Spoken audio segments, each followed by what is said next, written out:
Itong magandang sapatos talaga, Hoka. Lalo to. Kasi waterproof siya. Mga pang ano talaga to, yung mga pang hiking or tatawid ka sa ilog, ganyan. Kasi, ayan o. Hindi siya mapapasok ng tubig. At ang presyo niya is 38,000 yen. Diba? Ganda niyan. Kaya lang ayoko nang bumili. Ang dami ko ng shoes.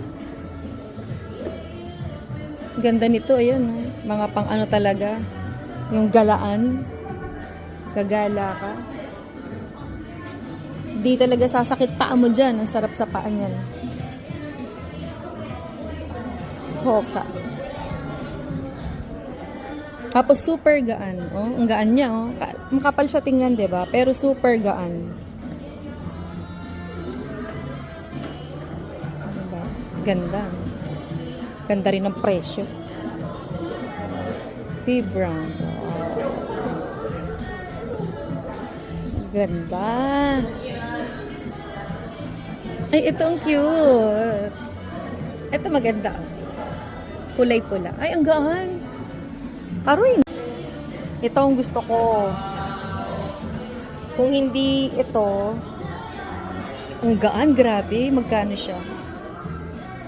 16,000 yen.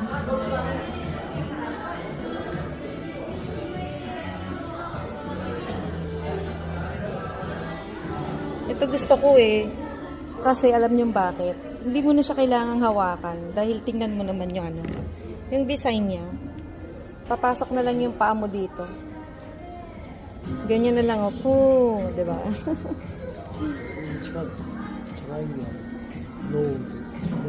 Oh, ayan, diba? May trail, may pang road, may pang race. Iba-iba eh. Ganda. Ito type ko. Ito type ko. Itong gusto ko.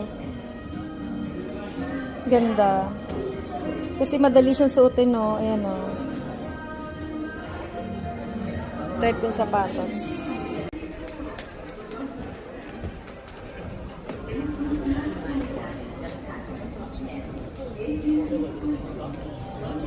Hunter. Ay, Hunter maganda din.